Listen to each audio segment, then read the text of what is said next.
I was still conscious when my face hit the snow, but the cold stole the strength from my bones so quickly it felt like my body didn't belong to me anymore.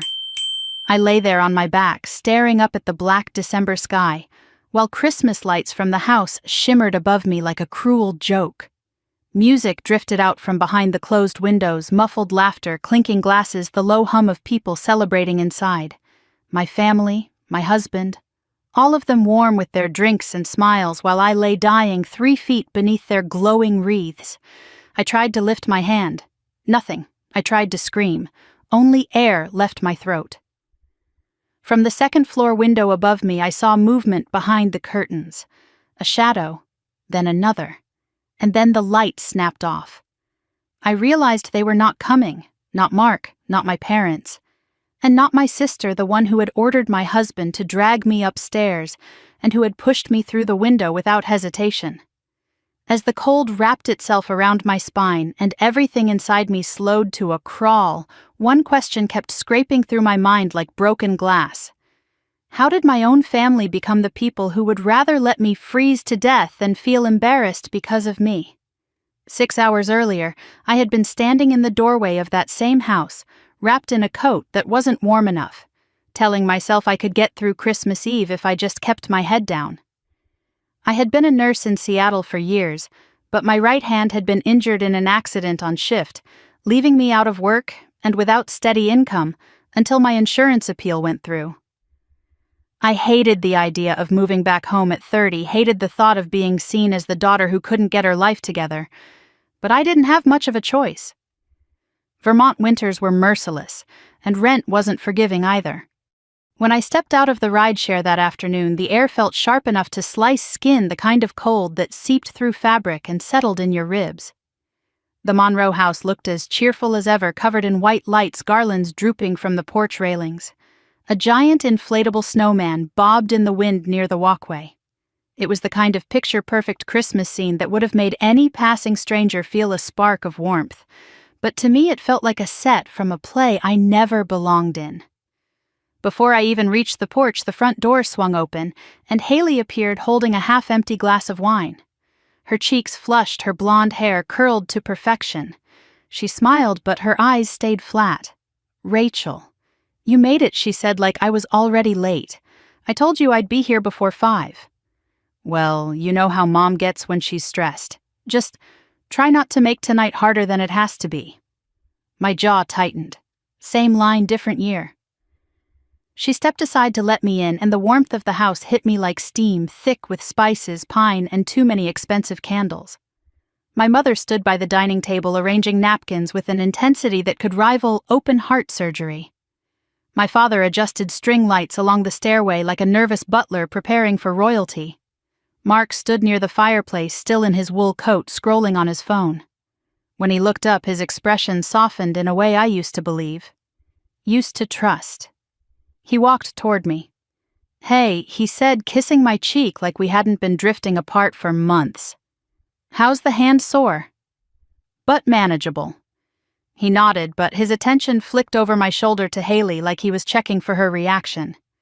She smirked faintly, swirling her wine. I stepped further into the living room and noticed something immediately. There were no photos of me anywhere.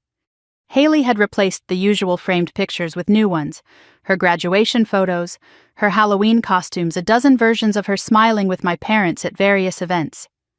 The shelves looked curated, intentional, erased. "Mom," I said, forcing a smile. "Smells amazing in here." She barely glanced up. "We have important guests coming, Rachel. Please don't touch anything with that injured hand. And try to stay out of Haley's way tonight. She's hosting." Haley beamed as if she had just been appointed queen. I swallowed irritation. "I'm fine. I just got here." "You look tired," my mother murmured almost to herself. "Just don't overdo it." My father cleared his throat but didn't defend me. He rarely did. I carried my overnight bag upstairs to my old room, pushing open the door with my shoulder. Dust clung to the windowsill. A few cardboard boxes sat in the corner labeled donations. Inside one, I recognized some of my old childhood books. They hadn't even asked me about them. When I turned, Haley was standing in the doorway without knocking. "Remember," she said casually, "twirling her wine glass tonight needs to be perfect. Mom's already a wreck. Just don't make her nervous. This family could turn anything into my responsibility." I ignored her and began unpacking. My injured hand throbbed, the dull ache pulsing with each movement. I hated being weak around these people. Weakness was ammunition in this house. Downstairs, I heard my mother call out instructions, footsteps rushing the clatter of plates. I headed back down to help, though help wasn't really what they wanted from me. Mark and Haley were standing too close in the kitchen when I walked in. She was whispering something that made him laugh too softly, too intimately, the kind of laugh that used to be reserved for me. When they saw me, they both shifted. "What are you two doing?"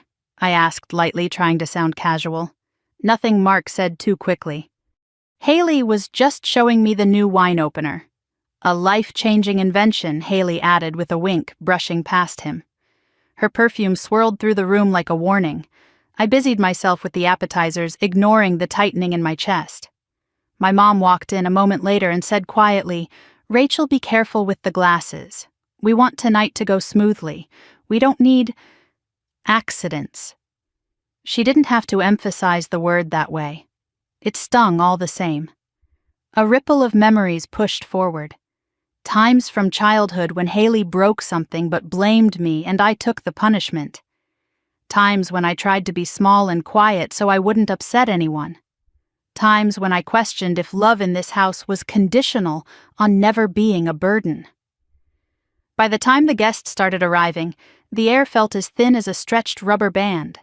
Haley greeted people with loud, charming laughter, hugging them as if she were the star of her own television special. My parents floated after her like obedient satellites. I stayed near the back of the living room, smiling politely as people brushed past. A woman I vaguely recognized approached. "You must be Rachel, the ER nurse, right? That's such meaningful work."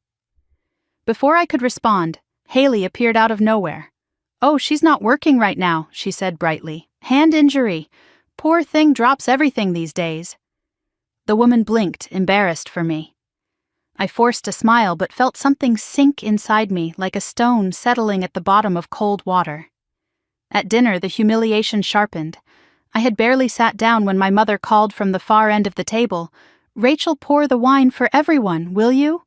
I stared at the bottle, my fingers trembling slightly from strain and the weight of attention. I knew what would happen if I refused, so I stood, gripped the bottle, and started around the table. Each pour sent a jolt through my wrist. When I reached the last guest, a thin stream of wine splashed onto the tablecloth. Haley stood so quickly her chair groaned. "Rachel, can you not handle the simplest task? You're embarrassing us." The room went silent. All eyes on me. "I'm sorry," I whispered. My hand. "Your hand is always the excuse," she snapped. Mark exhaled sharply, shaking his head like he was the disappointed spouse instead of the man who hadn't touched me in weeks. I felt every molecule of air inside me collapse. I wanted to disappear and breathe and scream all at once. "Rachel," my mother said with a fragile smile, "why don't you freshen up? Haley's right. You seem overwhelmed." I shook my head. "I'm fine." "Clearly not," Haley muttered. Then Mark stood, grabbed my good arm, and said with a voice coated in false concern, "Come on, let's go upstairs." "No," I whispered. "I'm not." His grip tightened. "Don't make this worse." A stunned quiet fell over the guests. No one intervened. As Mark pulled me toward the stairs, I glanced back at the table. Haley lifted her wineglass in mock sympathy, her lips curling. The upstairs hallway glowed with warm lights, but it felt colder than the porch. Mark let go of me abruptly, his face unreadable. Haley followed behind us, steps sharp and intentional. "Why are you doing this?" I asked her. Haley's eyes gleamed with something close to hatred. "Because you ruin everything. Tonight is important. I won't let you take it from me. I didn't do anything." "You exist," she hissed. "That's enough." A chill crawled down my spine. In that moment, I didn't know she was about to destroy the window with my body. I didn't know I'd spend hours in the snow unable to move. But I knew with bone-deep certainty that something was terribly, terribly wrong. I gripped the railing to steady myself and whispered, "Haley, please, stop." She smiled the way she used to smile right before she pushed me off swings as a kid, and I felt a gust of cold air from the cracked window behind me. I didn't know it would soon swallow me whole. Under the soft glow of the hallway light, Haley stood a few feet from me, swirling the last of her wine as if she were contemplating which part of me bothered her the most. Her eyes carried the familiar sharpness I had known since childhood, the kind that looked through me rather than at me, the kind that found satisfaction in the smallest cracks in my composure. Behind her, Mark hovered in the doorway with a stiffness that suggested he wanted to leave, but knew he couldn't not when Haley still expected him to play his role. "You embarrassed me downstairs," she said finally, her voice smooth, almost bored. "You embarrassed all of us, and you don't get to ruin things anymore just because you can't control your hands." I swallowed hard.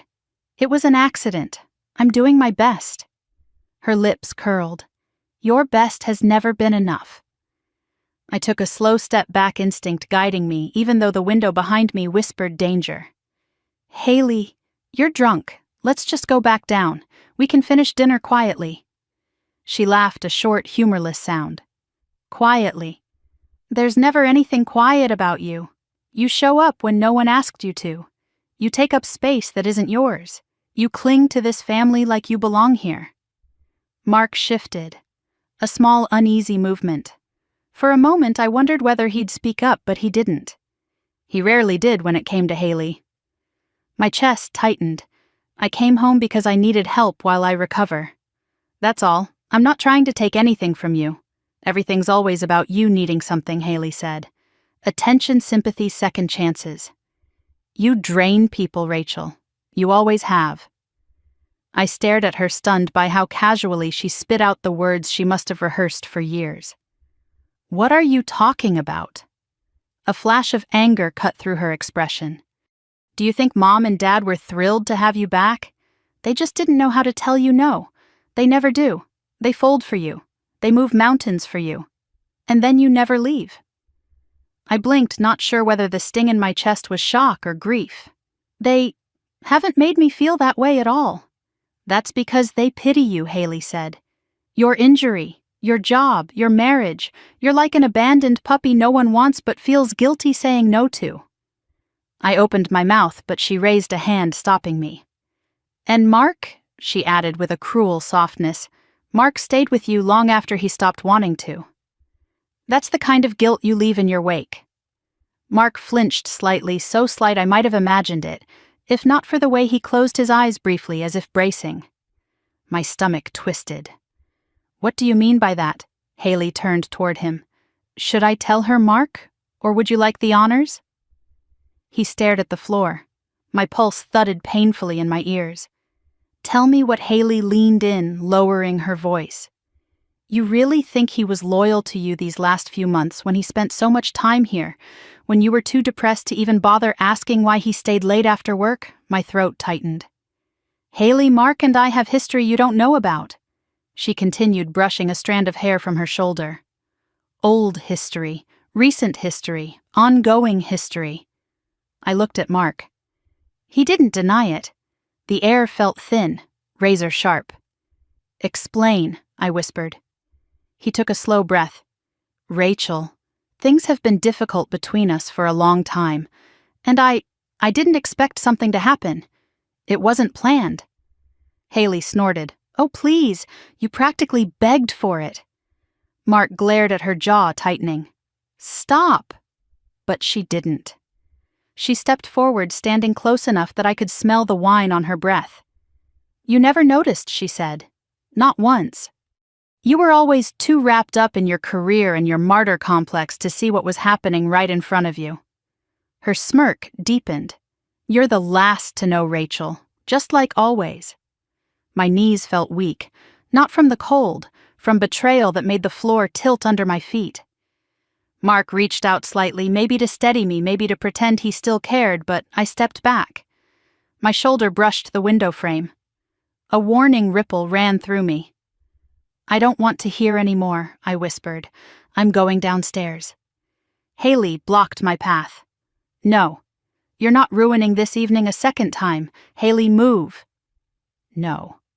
The hallway suddenly felt too narrow, too warm, too full of suffocating history.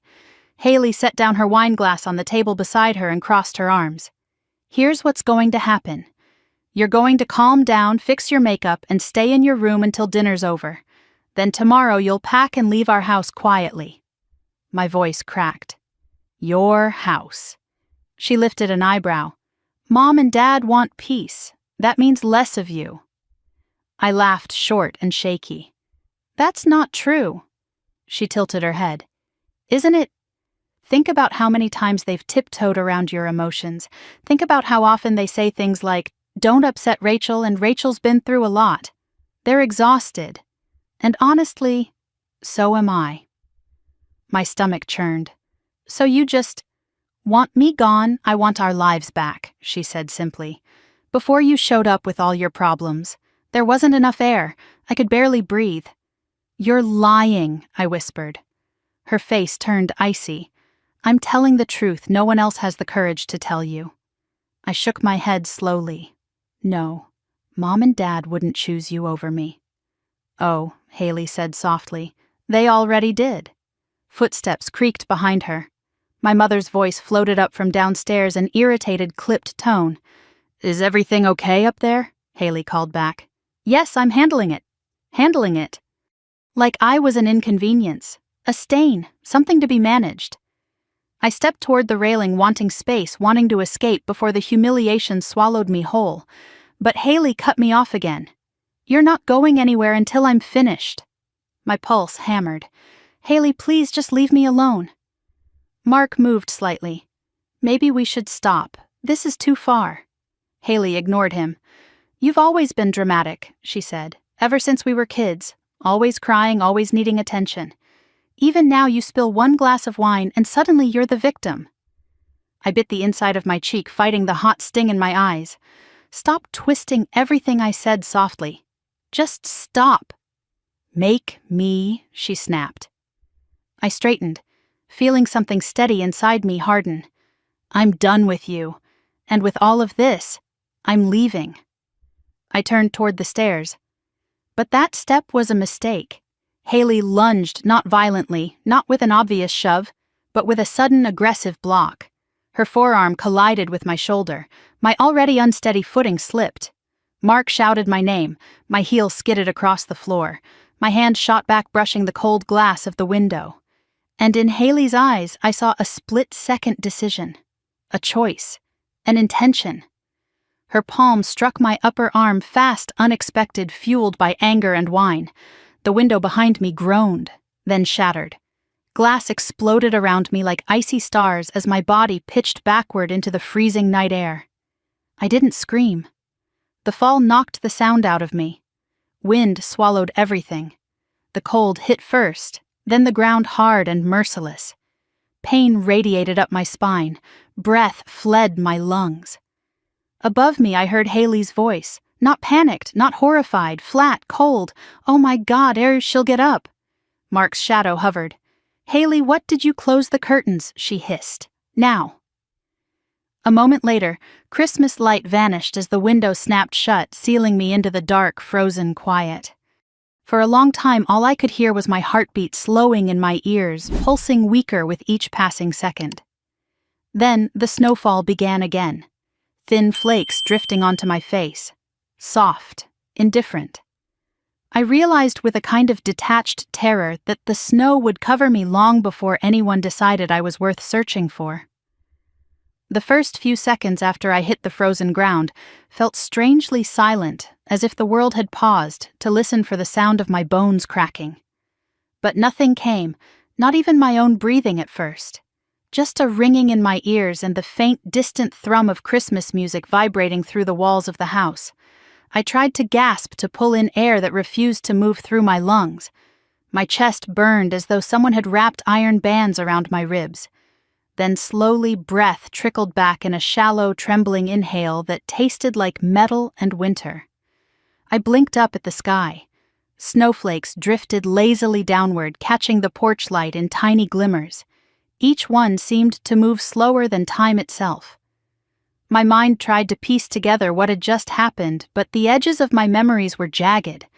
Haley's hand on my arm, the sound of glass shattering, the feeling of the world tilting backward. Then nothing. I tried to shift my leg toes maybe, but a sharp bolt of pain shot up my back so violently, my vision buzzed white. My body froze instinctively. I had been at enough trauma scenes to know better than to move blindly. Spinal injury, rib injury, possible head trauma. Hypothermia, risk severe. My training spoke clearly, even if fear scrambled the rest of me. Don't move. Breathe shallow. Conserve heat.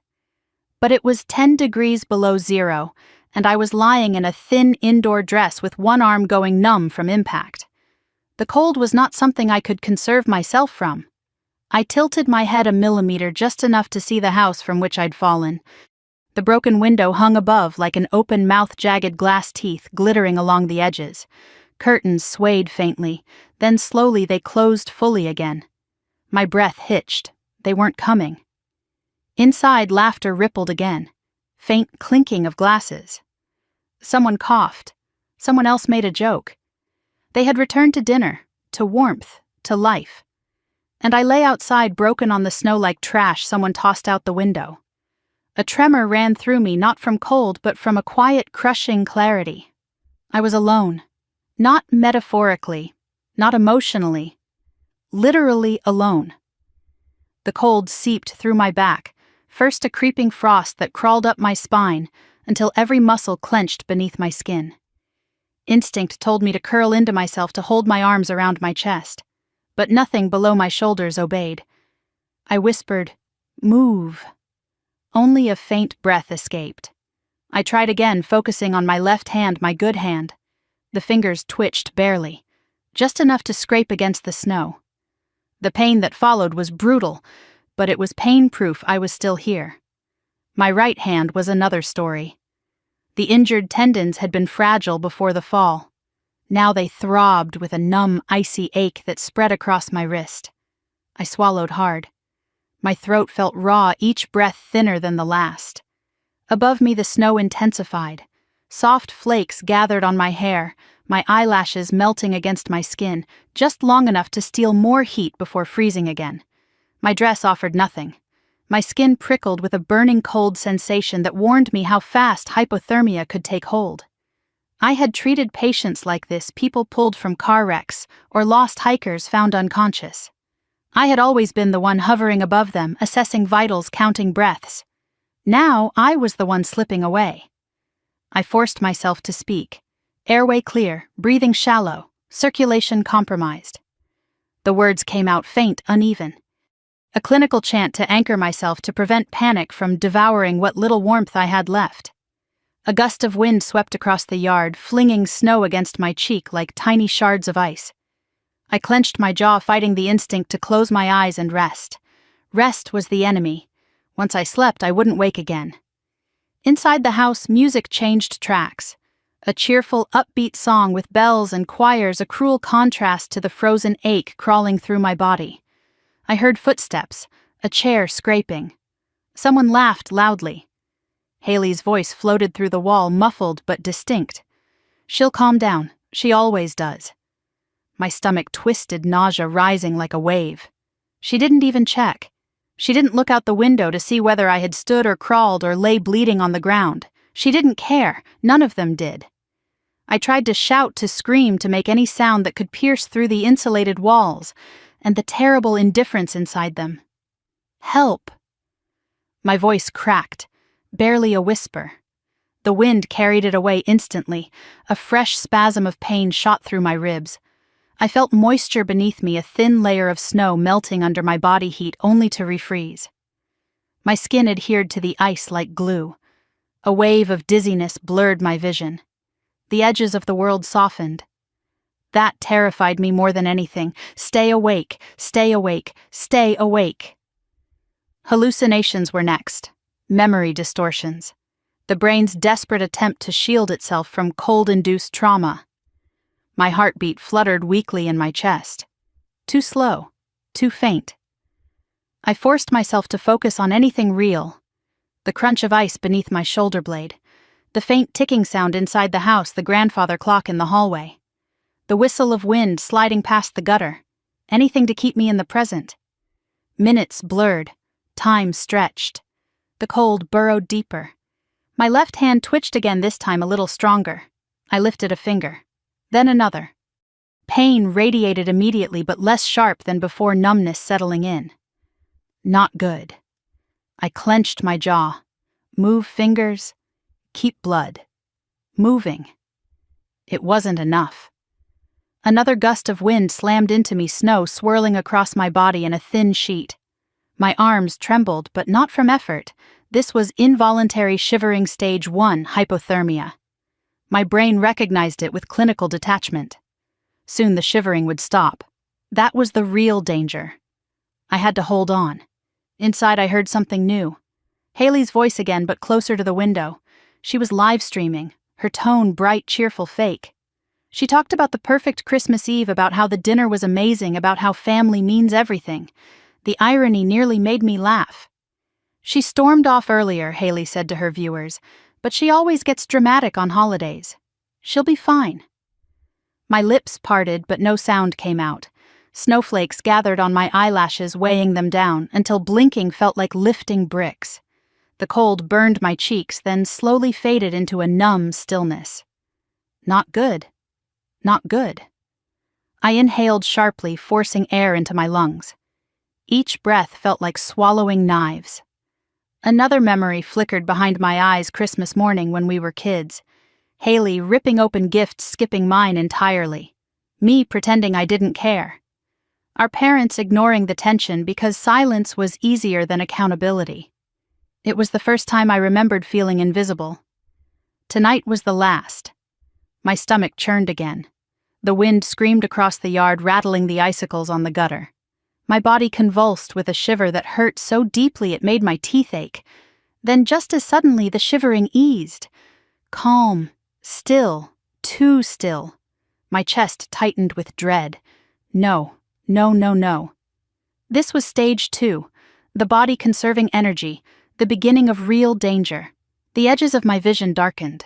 I blinked hard. When I opened my eyes, I saw a shape beside me. A woman, not Haley. Not my mother. Someone softer, familiar. Her hair dark, her coat long, her expression gentle. My breath caught. Mom. She knelt beside me, brushing a strand of hair away from my forehead. Her fingers felt warm, impossibly warm. You have to stay awake, she whispered, her voice exactly as I remembered from childhood. It's not your time. Not tonight. Tears welled in my eyes. I can't. I'm so cold, I know, she murmured. But you've survived worse storms than this one. You survived them in that house long before you stepped outside tonight.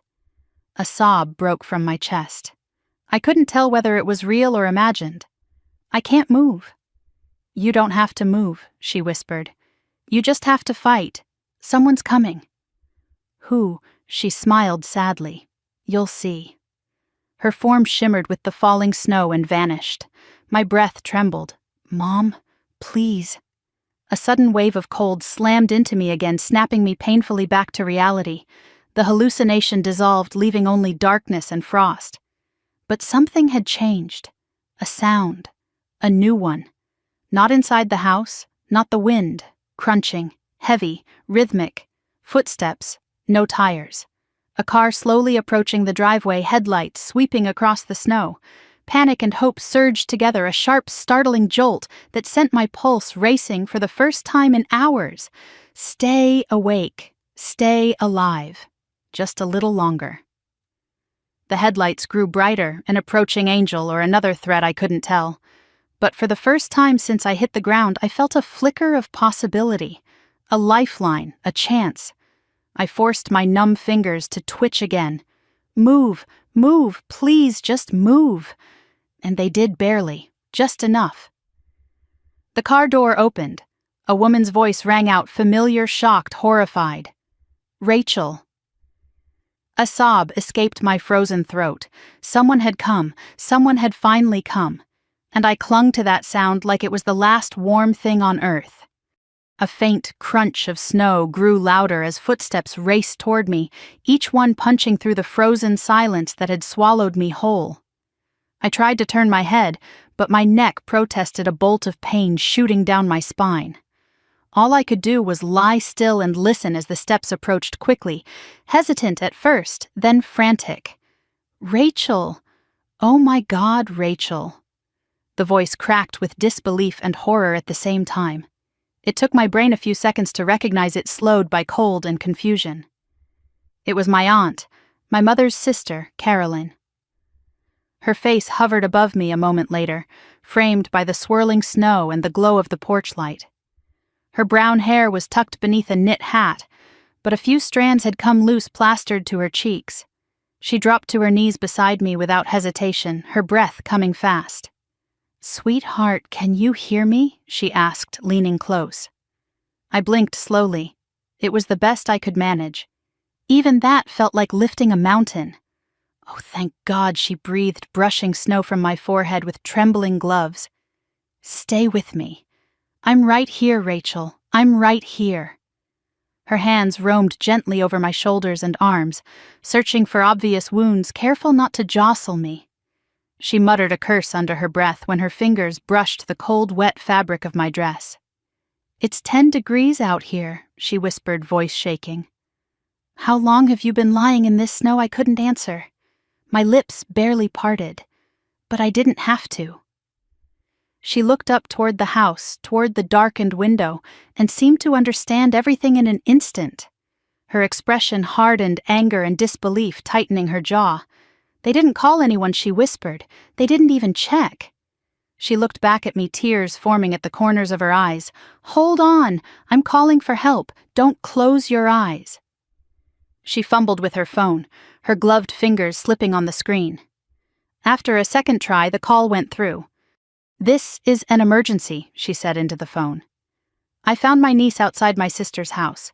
She's unresponsive but breathing, severe hypothermia, possible spinal injury. Send an ambulance right away." Her voice was firm, sharper than I'd ever heard from her, not panicked, determined. She ended the call and leaned close again. "Ambulance is on its way, sweetheart. You're going to be okay. Just stay awake for me a little longer." A tear fell onto my cheek, warm for half a second before the cold devoured it. She took off her coat and draped it across my torso, tucking it around my shoulders to trap what little heat remained. "Where does it hurt the most?" "Your back, your ribs," she asked, scanning me with frantic eyes. I tried to speak. A sound escaped, a thin, broken whisper. "Be back." "I know," she murmured. "I can see from the way you're lying. Don't move. I won't touch your spine." She stroked my hair gently. "I'm sorry I wasn't here sooner. I should never have let you stay in that house." Her anger rose again, not at me, but at the front door that remained closed. The lights that stayed dim, the silence from inside that made everything worse. She stood abruptly and shouted toward the house. "Hello, did anyone even check on her?" Her voice echoed across the yard. No answer. She took a step toward the porch but stopped herself. Her instinct was to confront them, but she refused to leave me alone for even a second. Instead, she knelt beside me again, her breath a steady rhythm above my ear. "You're safe," she whispered. "I won't let them hurt you again." The words drifted over me in a haze, but they rooted somewhere deep inside, holding me to the surface of consciousness. A new noise broke through the stillness, a door opening. Mark stepped onto the porch, the warm yellow light spilling around his figure. He hesitated, squinting into the snow. "Caroline," he called stiffly. "Is something wrong?" Her head snapped toward him so fast, snow flurried from her scarf. "Don't you dare," she said, her voice sharp enough to cut through the wind. "Don't you take one step down those stairs." He froze. "What are you doing?" he asked, his voice wavering just slightly. "I'm saving your wife's life," she snapped. "Something you apparently couldn't be bothered to do." He swallowed, glancing at the window above, then back at her. She ran outside. We thought she needed air. Caroline recoiled as if his words were toxic. She didn't run anywhere, she said. I saw the broken window mark. I heard Haley's screaming from the driveway. I know what happened. Mark's mouth opened, then closed like he wanted to deny it, but hadn't rehearsed a lie convincing enough. Caroline leaned over me, shielding me with her body. Stay on that porch, she warned. I swear to God, if you come closer, I'll... She never finished. The distant wail of sirens pierced the night, growing louder by the second. Red and blue lights flickered against the trees along the road, painting the snow in frantic colors. Caroline exhaled shakily. They're here, sweetheart. Hold on. 2 emergency vehicles pulled into the driveway, tires crunching hard into the icy ground. Paramedics spilled out within seconds, moving with swift, confident precision. They carried medical bags, blankets, a backboard. One knelt beside me immediately. Ma'am, can you hear me? He asked, his voice calm but urgent. I blinked twice. Okay, he said, that's good. Stay with me. Caroline stepped back slightly but kept her hand on my shoulder. She's freezing. She hasn't been able to move. I don't know how long she's been lying here. Another paramedic inspected my fingers, pressing lightly. Severe frostbite beginning. Pulse weak. Core temperature dangerously low. A third pulled a warming blanket over me, tucking it around my neck and sides. We need to stabilize her spine before we move her, he said. Possible compression fracture. Caroline swallowed a sob. The paramedic leaned closer to her. Finding her when you did probably saved her life. Caroline nodded, tears streaming freely now. They secured a cervical collar around my neck, lifting my head only a fraction of an inch. I winced at the pain, a sharp bolt like electricity down my back. Easy, Rachel, the paramedic murmured. Almost done. 2 more paramedics slid the backboard beneath me with a coordinated, controlled movement. Even so, the shift sent agony shooting through my ribs and spine. A strangled sound escaped my throat. I know, the paramedic said. I know it hurts. You're doing great. When they finally lifted me, the cold ground fell away and I felt weightless, terrifyingly so. They carried me across the yard toward the ambulance, the red lights flashing like heartbeats around us. Caroline followed closely, refusing to leave my side. At the ambulance doors, one paramedic stopped her gently. You can ride with us, but stay toward the front until we secure her. Caroline nodded. Inside, everything happened fast. Warm air blasted from vents. Hands moved quickly, oxygen mask placed over my mouth. IV inserted into my arm, warm fluids began to flow into my body. Machines beeped softly as they read my vitals. Someone placed heating packs along my chest and sides. The paramedic closest to me spoke with calm reassurance. You're safe now, Rachel. Stay with us. Your core temp is low, but we're bringing it up. My vision blurred, sound muffled. Don't let her fall asleep, another said. Keep her talking if you can. But I couldn't talk. I drifted, my mind flickering like a dying candle. Rachel, Caroline whispered from the front seat, turning around as far as the restraints allowed. I'm right here. I'm not going anywhere. Her voice was a thread I clung to, even as darkness pulled at the edges of everything. The ambulance lurched forward, sirens wailing. Every bump in the road echoed through my bones, but even pain felt far away now, as if my body belonged to someone else. The paramedic leaned down. We've got you. Stay awake. You're minutes from the ER. Minutes. I had no sense of time anymore. The world dimmed, brightened, dimmed again. Then the paramedic's voice sharpened. Temp rising. Good. Heart rate stabilizing. My eyelids fluttered. Rachel, look at me, he said firmly. Look at me. I forced my eyes open. He nodded. Good. You hold on a little longer. Caroline's voice floated through the space between us, warm and fierce. You're not dying, Rachel. Not tonight. Not because of them. The paramedic announced, arriving at ER in 40 seconds. Prep trauma bay. Another voice crackled over the radio, confirming readiness. The ambulance braked sharply. The doors burst open. Cold air rushed in again, but this time it didn't swallow me. Hands lifted me. Lights blinded me. Voices swirled around me. Severe hypothermia. Possible spinal trauma. Get warming blankets. BP low, keep monitoring. A doctor leaned over me. Rachel, you're safe. We've got you. As they rushed me inside, a wave of relief washed through me, so overwhelming I almost cried. I had survived the cold. I had survived the fall. Now, inside these bright hospital walls, surrounded by people who wanted me to live, I finally felt the first fragile spark of something I hadn't felt in hours. Hope. Bright lights flooded my vision the moment the trauma bay doors slid open, washing everything in sterile white. For a split second, I couldn't tell whether I was dreaming or drifting somewhere between worlds. But the voices around me, steady, purposeful, practiced, pulled me back into the present. Core temperature dangerously low. Pulse thready, but improving. She's been exposed for hours. Prepare for active rewarming. Hands moved above me, around me, beneath me. The movements were efficient, synchronized, almost rhythmic in the way trauma teams always were. Even through the fog blurring my vision, I recognized the cadence of emergency medicine. The clipped commands, the gentle reassurances, the beeping monitors, the soft whir of warming equipment activating. I knew this world. I had lived in it for years. But never like this. Rachel, can you hear me? A doctor asked, leaning into my line of sight. His glasses reflected the overhead lights, and I could see the outline of a surgical mask moving with each word. My name is Dr. Archer. We're going to take care of you. My eyelids flickered. I wanted to tell him I understood, that I knew what hypothermia did to the heart and lungs, that I knew spinal injuries required caution, that I wasn't afraid of the hospital, only of the house I had left behind.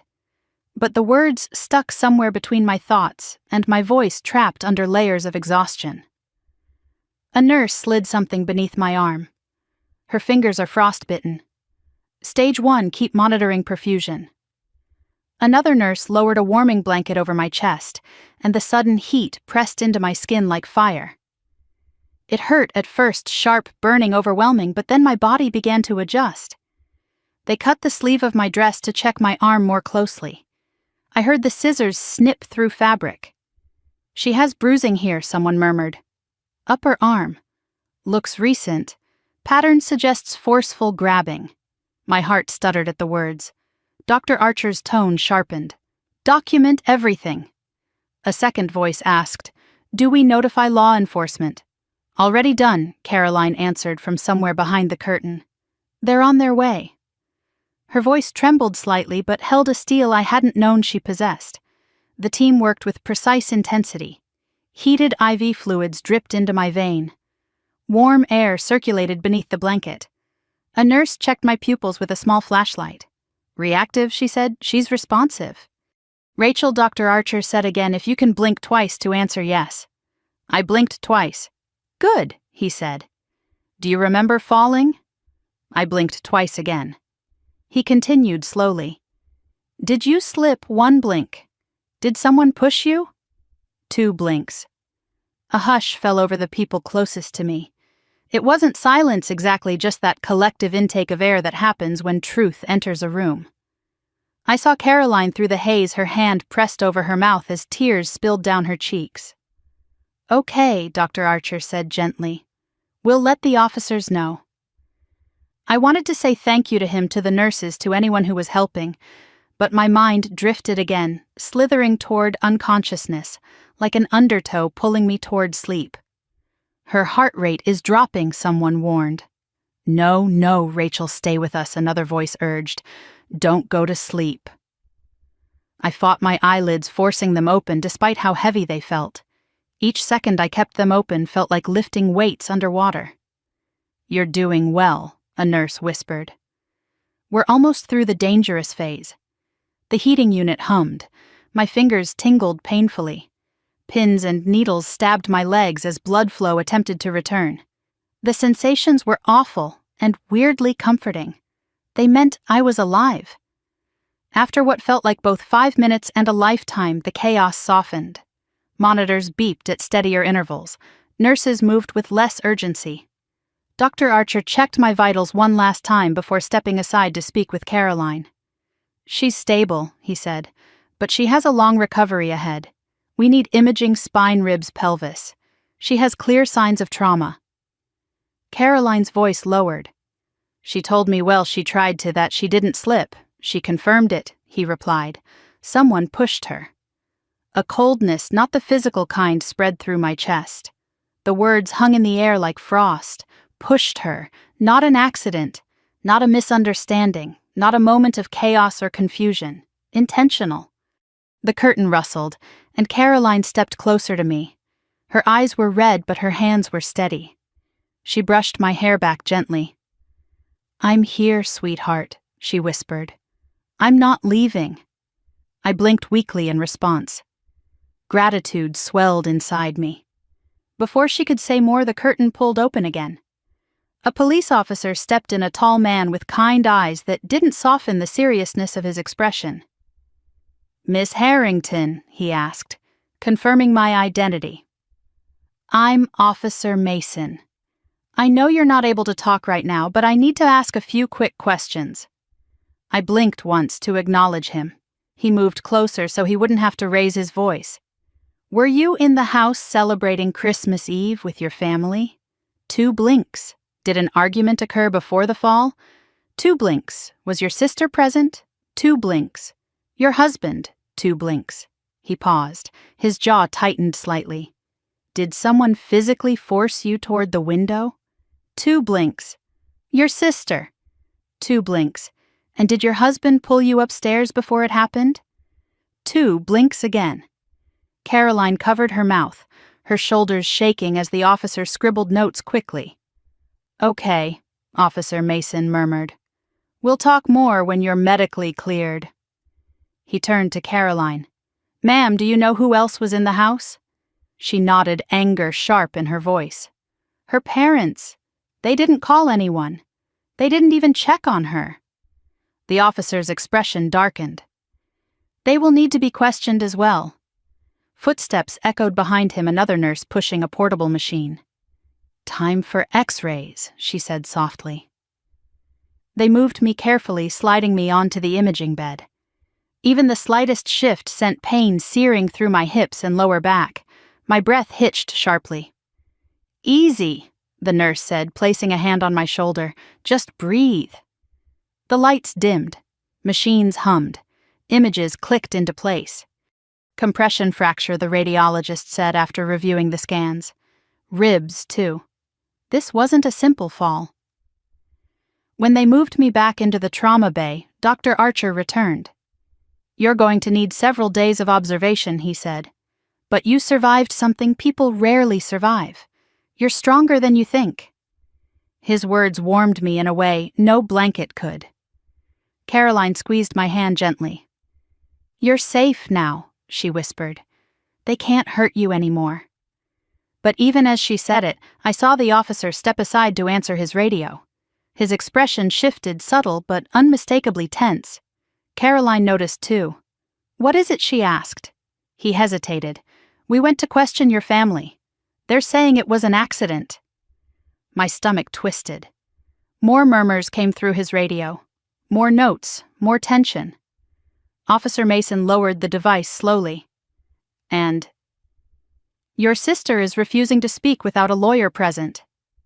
Of course she was. Cowards didn't face consequences, they avoided them until they grew stronger. But then he added, "Your husband is cooperating so far." Cooperating. Not confessing. Not defending me. Just cooperating. It stung more than the cold. When the officer left the bay, Caroline sat beside me again, running a gentle hand through my hair. "Rest," she whispered. "You're out of the snow.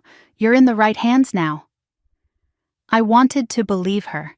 I wanted to let my eyes close and drift into nothingness. But exhaustion carried flashes of memory with it, Haley's cruel smile. Mark's silence, my parents' indifference, the window breaking, the cold swallowing me. I forced my eyes open again, gripping the present moment with everything I had left. Rewarming continued. Monitors beeped steadily. Nurses checked my vitals every few minutes. Dr. Archer eventually returned a clipboard in hand. "Her core temperature is up," he said. "She's stable for transfer to a regular bed." Someone touched my shoulder gently. I looked up. Caroline. Her eyes soft, her expression fierce. "You're not alone anymore," she whispered. And for the first time that night, despite the pain, despite the betrayal, despite the hours in the snow, I believed her. The hospital room was dim when they finally transferred me in, illuminated only by a single wall lamp casting a honey-colored glow across the blankets tucked tightly around my body. My breath fogged faintly against the oxygen mask. My fingers tingled painfully beneath warming packs. And somewhere deep in my bones, the cold still clung stubbornly, refusing to let go entirely. Caroline sat in the chair beside my bed, her coat draped over her knees, her eyes watching me with a mixture of exhaustion and unrelenting protectiveness. She had barely left my side since the ambulance doors closed hours earlier. Every time a nurse stepped in to take vitals or adjust my IV, Caroline stood too, as if she needed to supervise the universe to make sure no one else failed me again. "You're doing better," she whispered when she saw my eyes open. "Your color's coming back. Your breathing sounds stronger." I blinked, slowly acknowledging her. My throat felt too swollen, too sore, too raw for words. A soft knock at the door broke the quiet, and a nurse stepped inside. She checked my blood pressure, then adjusted the heat settings on the blanket draped over me. "Your temperature is still climbing," she said, offering a gentle smile. "You're not out of the woods yet, but you're moving in the right direction." Caroline exhaled softly. Thank God. The nurse left, and the room settled again into a peaceful hum of machines. Outside the window, snow fell steadily, thick flakes drifting past the orange glow of streetlights. I watched them blur and sharpen through my foggy vision, each one a reminder of the cold I had escaped barely. Caroline leaned forward. "Do you want water?" she asked. I nodded faintly. She lifted a cup with a straw and held it to my lips. The water felt warm, soothing exactly what my throat needed.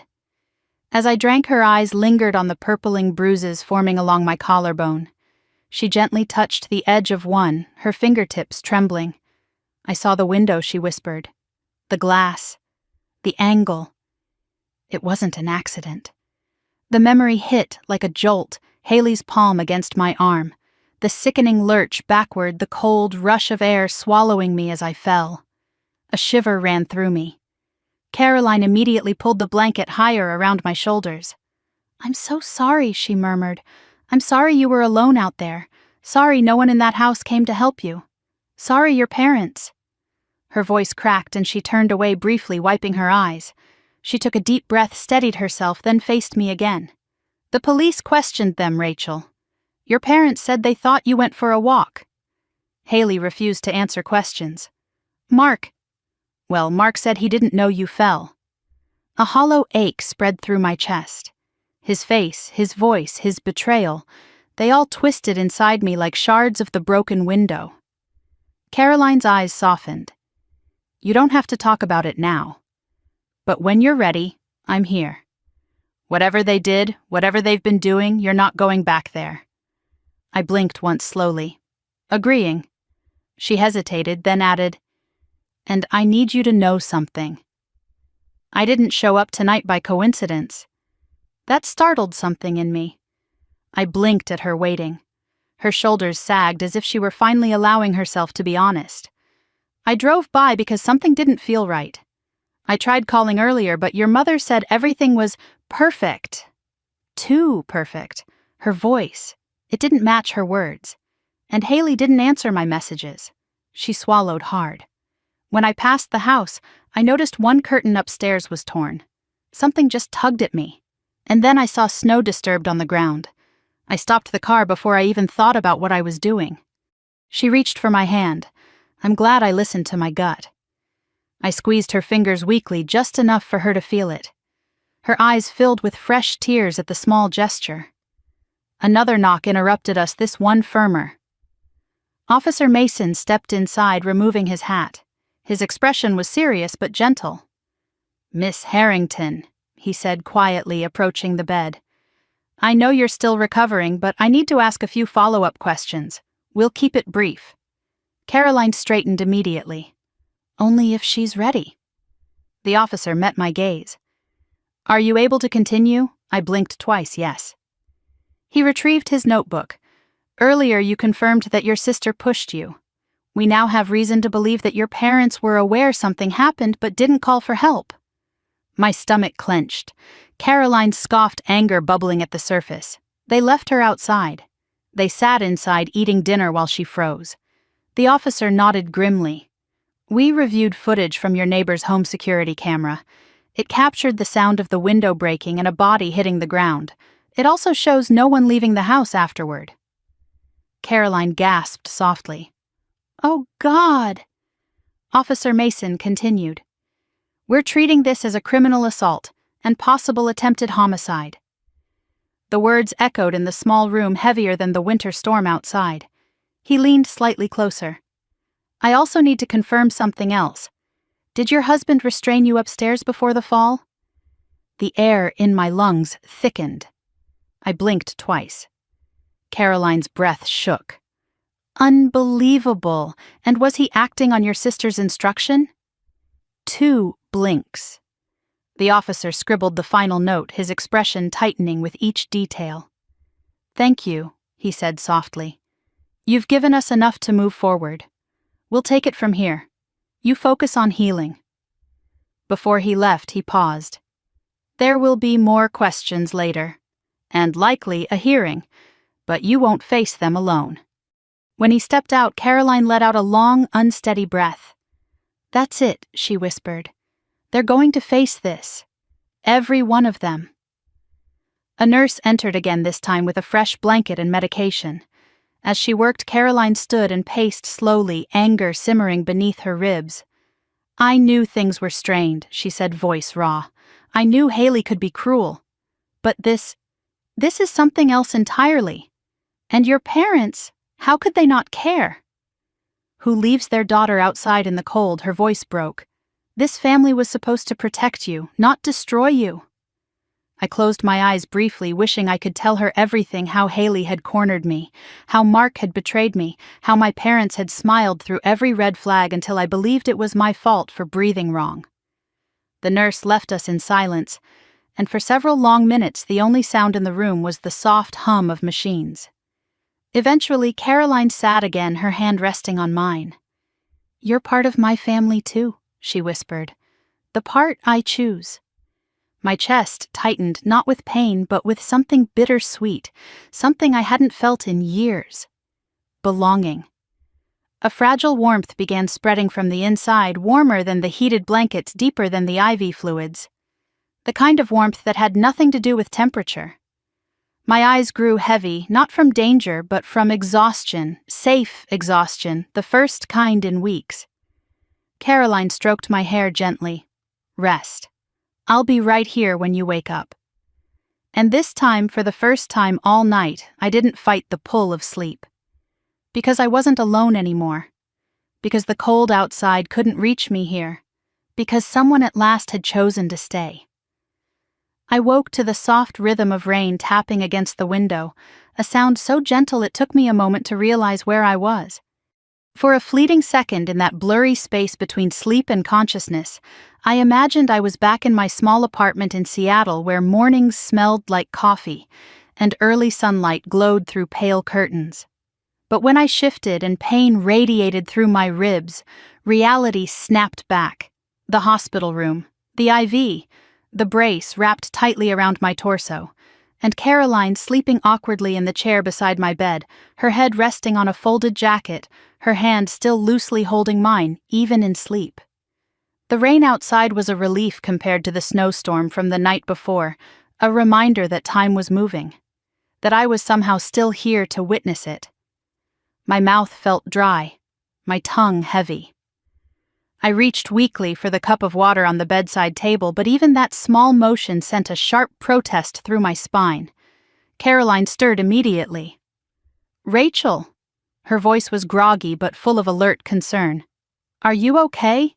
Do you need something? I blinked once and nodded toward the cup. Oh, of course. She stood quickly, brushing hair out of her eyes as she moved the straw to my lips. Here. Small sips. The water soothed my throat. I exhaled a shaky breath. You slept, she murmured, relief softening her expression. A full 8 hours. You needed that. It surprised me too. Sleep had always been elusive even before the accident. But last night, safe warm watched over, I had fallen into a deep, dreamless rest. Before either of us could say more, there was a knock at the door. Caroline stiffened slightly as Detective Harris stepped inside, holding a folder and wearing the expression of someone walking into a room with truth too heavy to carry gently. Good morning, he said, offering a respectful nod. I'm relieved to see you awake, Rachel. I blinked twice, acknowledging him. He approached slowly. I know this is a lot, and you don't have to speak at all. Nods or blinks are perfectly fine. But we need to go through the events of the last 24 hours with more detail. Caroline tensed, but she didn't interrupt. Detective Harris opened the folder. We've gathered evidence from your house. I'll go through it step by step. My pulse quickened. Something inside me braced.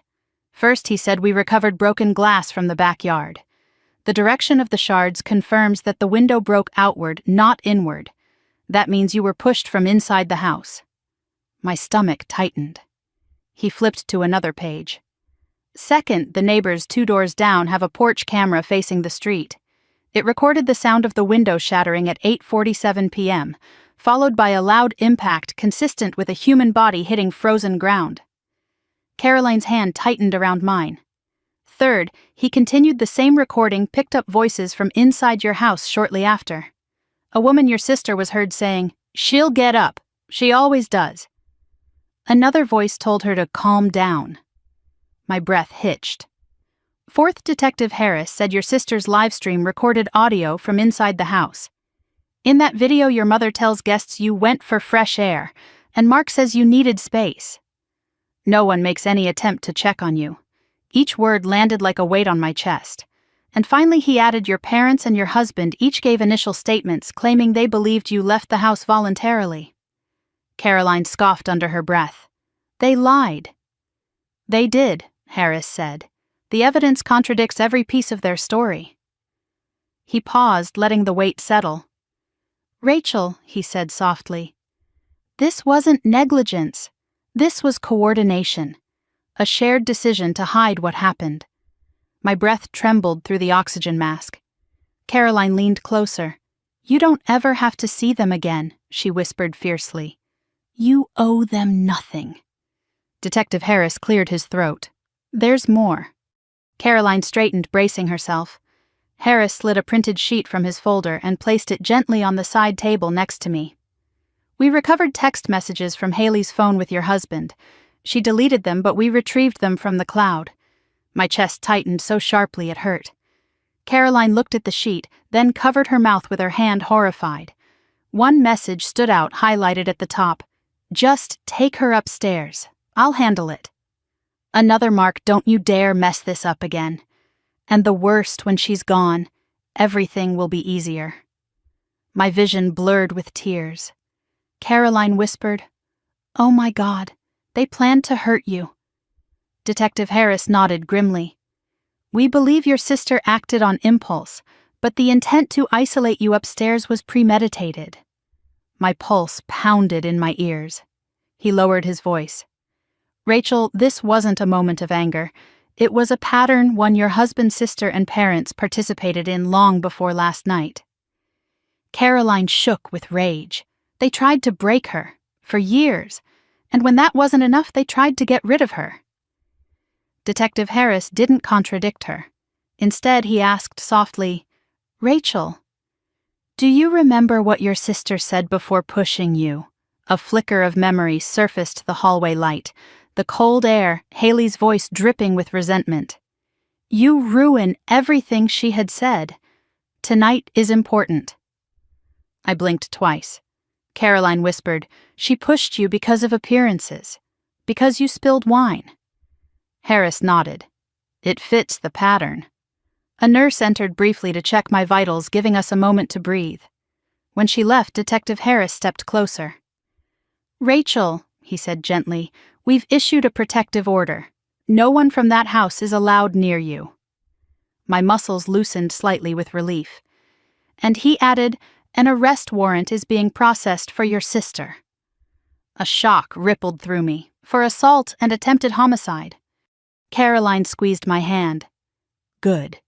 Harris continued, "Your husband and your parents may face charges as well for failure to render aid obstruction and contributing to your injuries." I blinked once, slowly, exhausted but relieved. He closed his folder. "I'll come back tomorrow. Rest for now. You're safe." When he left, Caroline sank back into the chair, tears slipping silently down her cheeks. "I knew they didn't treat you right," she whispered. "But I never imagined this." I felt my throat tighten. I wished I could tell her everything, how every year in that house had chipped away at me, how every criticism, every silent dinner, every forced smile had hollowed something out inside me. Caroline reached for my hand again. "You're stronger than them, Rachel. You always have been." The rain outside grew heavier, tapping harder against the window, as if the world was weeping with us. For several minutes neither of us spoke. I drifted in and out of light sleep, my mind weaving memories with fragments of the present. Then Caroline cleared her throat softly. "There's one more thing," she said hesitantly. "Something I should have told you a long time ago." My eyes opened slowly. Her expression was conflicted, as if she were carrying a story too heavy to balance alone. "It's about your parents," she said, "and the way they treated you, and why I never trusted them." A strange chill rippled through me, not from cold this time, but from something deeper. She took a slow breath. "When your mom died," she whispered, "I tried to fight for you. But they pushed me out. They didn't want me involved because they knew I saw what they were doing." Her hands trembled. "And Rachel." I believe they knew the night could end like this. I believe they let Haley become what she is. A lump formed in my throat. My entire life they had stood by Haley and stepped over me. And now Caroline was here, the one person who had always tried to stay by my side, even when I didn't know it. She leaned closer, brushing a tear from my cheek. "You survived, sweetheart," she whispered. "You survived them. And I promise you, they will never touch you again." Outside, thunder rumbled faintly. Inside, for the first time in years, I felt something in me begin to thaw, slowly, painfully, but undeniably. The cold was no longer winning.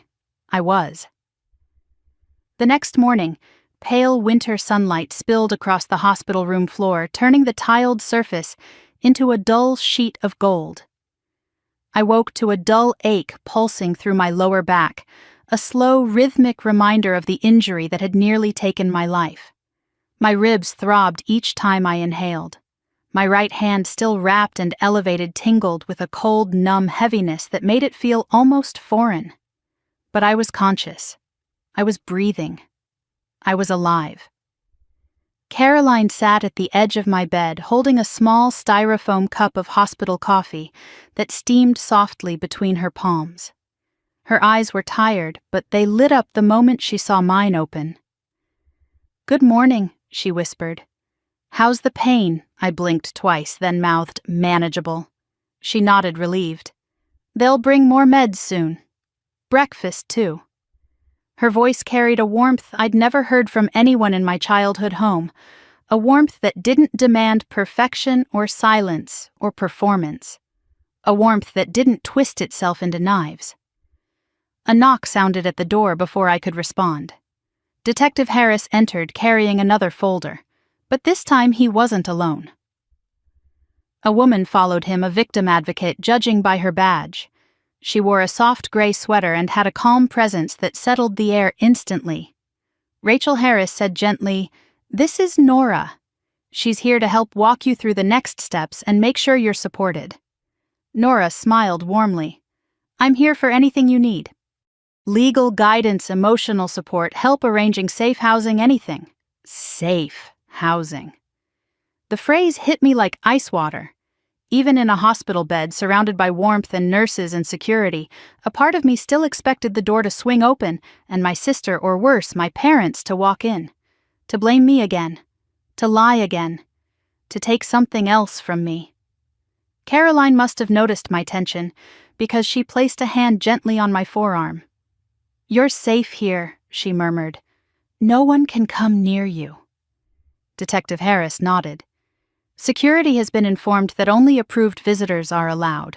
Your family has been barred from entering the hospital unless you explicitly request otherwise." I released a shaky breath. Rachel Harris continued, softening his voice further. "I'm here to update you on the investigation." Caroline straightened, bracing herself. "Last night he said we issued an arrest warrant for your sister." My pulse quickened. He opened the folder. "She was taken into custody early this morning." Caroline let out a sharp exhale somewhere between relief and outrage. "Good."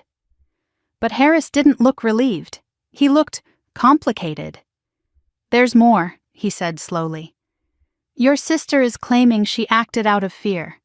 She's trying to say you were out of control and she pushed you to protect herself." Caroline scoffed. "That's ridiculous. Rachel couldn't even lift her hand without pain." "I know," Harris said. "And fortunately we have evidence contradicting her claim footage, medical reports, witness statements." He hesitated. "But she's also implying that your husband encouraged her, that he told her he felt unsafe around you, that they were trying to de-escalate a situation." My chest tightened painfully. They weren't just lying, they were coordinating their lies. Caroline bristled. "Mark was never afraid of Rachel. He was afraid of being exposed." Harris nodded. "We're aware. His story is already falling apart." He pulled out another page. "The messages we recovered from Haley's phone combined with the timeline suggest collusion. We believe your husband may have helped lure you upstairs." I closed my eyes, unable to stop the wave of nausea. Even after everything, even after the cold, the fall, the dark silence, knowing that Mark had willingly handed me over to my sister felt like a betrayal deeper than the freezing ground. Caroline squeezed my hand again. "Rachel, you didn't deserve any of this." I blinked back tears. My throat tightened painfully. Harris continued gently. "And there's one more thing. It concerns your parents." Caroline stiffened. "We have audio from the live stream," he said. "Your mother told guests you had stormed out and needed space, but we also retrieved text messages between her and Haley during the dinner." He placed the paper on the tray beside my bed. My vision blurred as I scanned the text. "Don't go outside. Don't follow her. She'll come back when she cools off. We can't have drama tonight." Another message, this one from my father: "Do not call anyone. We'll handle it later." I felt the air leave my lungs. They knew. They knew I wasn't coming back inside. They knew I was hurt. They just didn't care. Caroline's voice trembled with fury. "They left her outside on purpose." Harris didn't argue. "We're preparing charges against them for neglect and obstruction," he said. "But we want to move carefully. We want everything airtight." I blinked twice, understanding. He gave a small nod. "We're here to protect you, Rachel, and we'll continue to update you as things evolve." When he and Nora left, the room fell quiet again. Caroline's shoulders shook slightly. "I knew your parents weren't perfect," she whispered. "But this is evil." Tears slid down her cheeks. I lifted my hand slowly, painfully, and touched her wrist. She covered my hand with both of hers, crying openly now. "They should have protected you," she said. "They should have chosen you. They should have loved you." Each word broke something open inside me, a truth I had buried for years beneath layers of excuses, apologies, and longing. They did not love me the way parents should love their child. They loved the version of me that didn't speak, didn't need, didn't interrupt their perfect image. Haley had always been the golden one, the adored one, the one who could do no wrong. They shielded her from consequences like she was made of fragile glass even when she shattered everyone else around her. I was the afterthought. the prop, the scapegoat. A nurse entered a moment later, offering a soft smile. "Time for physical therapy evaluation," she said. Caroline wiped her eyes quickly and nodded. The therapist, a young woman named Lena, entered with a tablet and a careful step. "We're just going to assess your baseline mobility," she explained softly.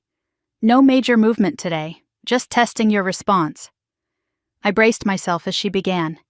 Gentle pressure along my spine, a slow rotation of my ankle, a soft tap along my ribs.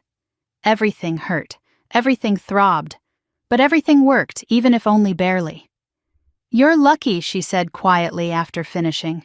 "Another 30 minutes outside in that temperature and your muscles would have shut down completely." I swallowed. Lucky. The word didn't feel like it belonged to me, not yet. After she left, Caroline returned to her chair.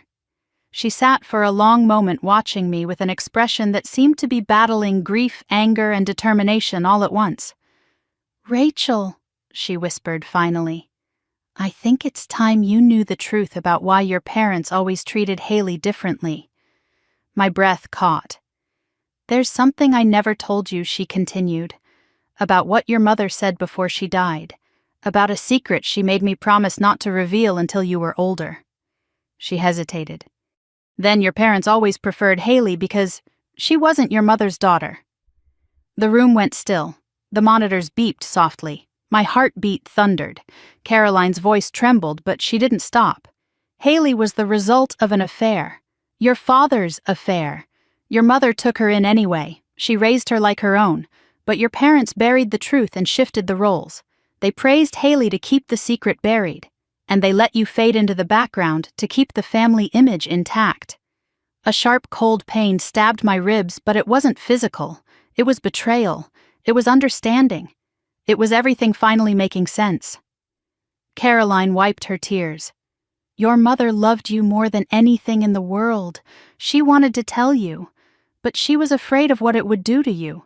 And after she died, your father made sure the truth disappeared." I lay frozen, not from winter this time, but from truth. Caroline stood and leaned close. "You were the only one in that house worth loving," she whispered fiercely, "and they resented you for it." Tears spilled down my cheeks. For the first time in years, the weight of my family's cruelty had context. For the first time in years, I understood I was never the problem. And for the first time in years, something inside me buried deep under frost, and fear began to thaw. Slowly. Painfully. But undeniably. The hospital window framed a pale winter morning, the kind that made the world look bleached and quiet, as if everything were holding its breath. I stared at the snow for a long time, letting the stillness seep into me.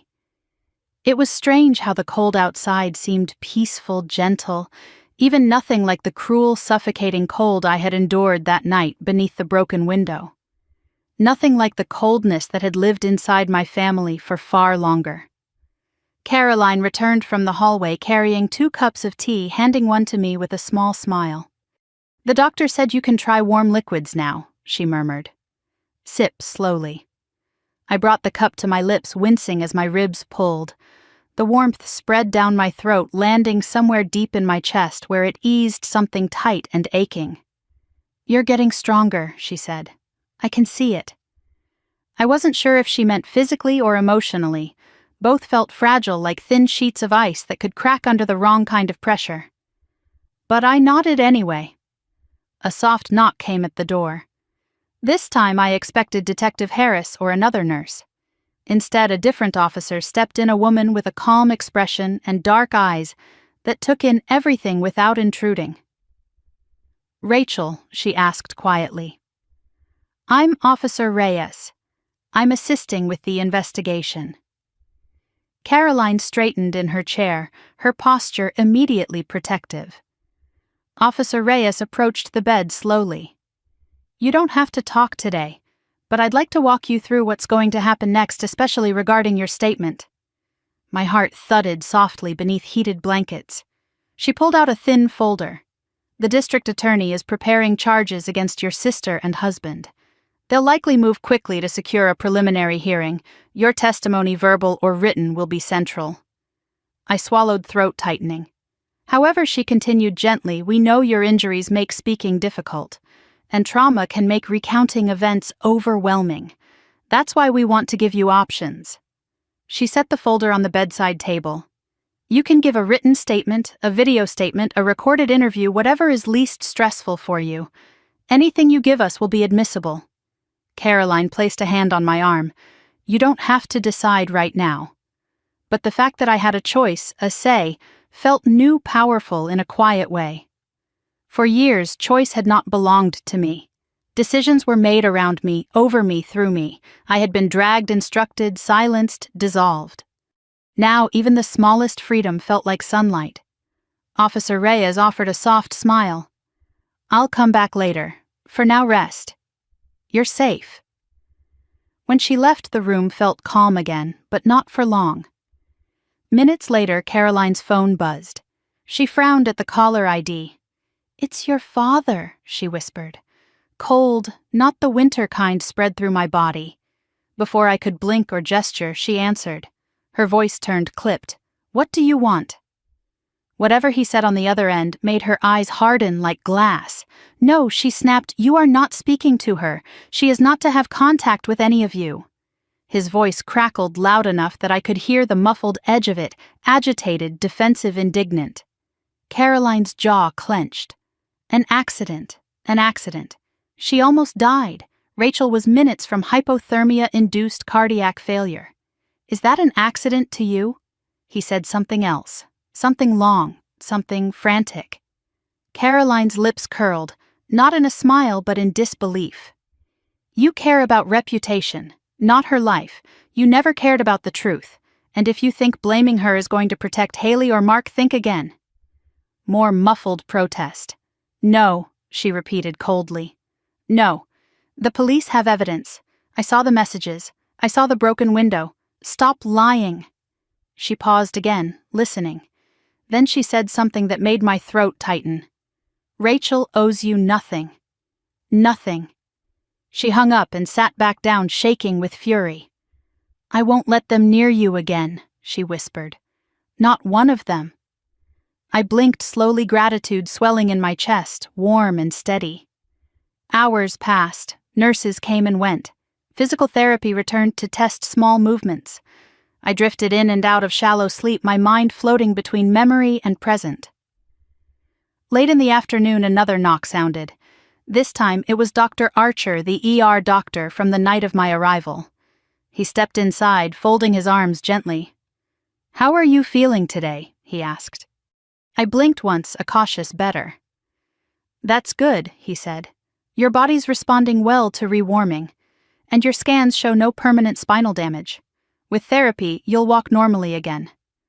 Caroline let out a soft breath of relief, but he added gently, I want you to understand how close things were. Another 10 minutes outside and we would not be having this conversation. His voice softened. You weren't just cold, Rachel. You were dying. A hollow silence followed. I felt the truth settle across my ribs like a second brace, heavy but stabilizing. I had come within minutes of slipping out of this world while my family clinked wine glasses above me.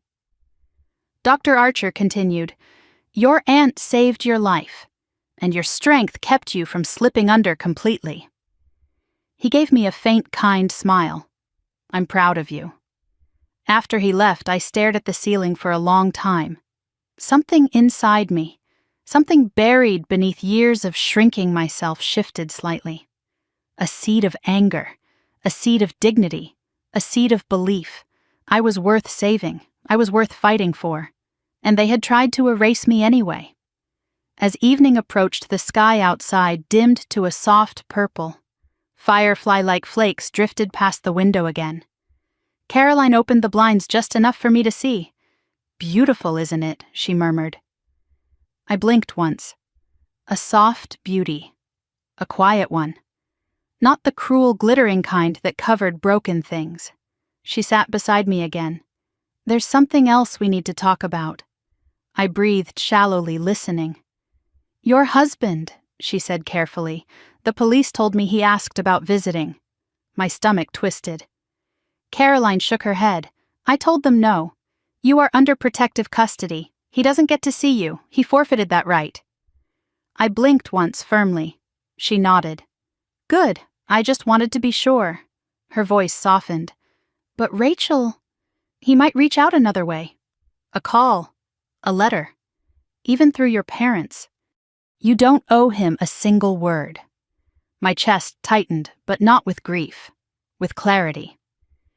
The nurse entered with dinner, bland broth and soft crackers, but I ate slow and steady. Caroline coaxed me through every sip like she was rewiring me back into myself. Later that night, as the lights dimmed and the hospital quieted, another visitor came, surprising both of us. Nora, the victim advocate, returned with a gentle smile. I know it's late, she said softly, but I thought you might want to hear something encouraging. Caroline stepped aside so she could stand closer to the bed. The district attorney reviewed your file, Nora said. With the evidence gathered so far, they are confident the charges will hold. They believe this case is strong. I blinked, heart fluttering lightly. And Rachel, she added gently, you will not face your family alone. We will stand with you. A warm tear slid from the corner of my eye. She placed a small card on the bedside table. This is my direct number. Call any time, day or night. When Nora left, the room felt warmer somehow, less like a sterile hospital space, and more like a cocoon where I was rebuilding piece by piece. Caroline squeezed my hand. You're going to get through this, and we will make sure they can never hurt you again. Outside, snow continued falling, silent, steady, gentle, not dangerous, not deadly. It felt like forgiveness from the sky itself. When I closed my eyes, I didn't see the window breaking or the snow swallowing me. I saw something else. My mother's face in the hallucination, her warmth, her voice saying, someone's coming. And someone did. Not my husband, not my parents, not my sister, but someone who loved me, someone who stayed. For the first time since the fall, I let myself drift toward sleep without fear. The cold was gone, but I was not. 4 days after the fall, the hospital discharged me with a brace around my torso, strict instructions and pain medication strong enough to dull the world at its edges. But the moment I stepped into the crisp air outside the sliding glass doors, bundled in a thick coat Caroline had brought from her house, the cold hit me in a way that made my breath stutter. It wasn't the freezing sting of the night I nearly died. This was gentler, a clean winter chill swept over by sunlight. Yet my body reacted instantly, trembling with a memory it didn't know how to forget. Caroline placed a steadying hand on my back. Easy, she murmured. You're safe. We're going straight home. Home. Not the house I grew up in. Not the place where I'd been pushed out a window and left to die. But Caroline's house, a warm, cluttered, plant-filled little cottage, a half-hour away with quilted blankets folded on the couch, and cinnamon tea always steeping for far too long. A place I had never lived in, but somehow recognized as safe the moment she unlocked the front door. Inside, everything smelled like lavender and old books. The heater hummed softly. Caroline helped me settle into the guest room, fresh sheets, extra pillows, a space heater angled at the foot of the bed. A small lamp glowed beside a stack of novels she'd placed there just in case I wanted something to distract myself. It's not fancy, she said, smoothing the blanket, but it's yours, as long as you need it. I blinked slowly, overwhelmed by gratitude. She sat on the edge of the bed. I'll make soup. Doctor said warm, simple foods only. I nodded, sinking into the pillows as she left the room. For a moment I closed my eyes and let the stillness wash over me. No slamming doors, no raised voices, no footsteps pacing upstairs in irritation. No mirror reflecting a version of myself I could never live up to. Just quiet. And then the knock. The sound startled me enough that my ribs flared with pain. I heard Caroline hurry down the hallway before I could even register the fear rising in my chest. When she opened the front door, her voice turned sharp. Absolutely not. A familiar voice followed, slicing through the thin walls. Caroline, please.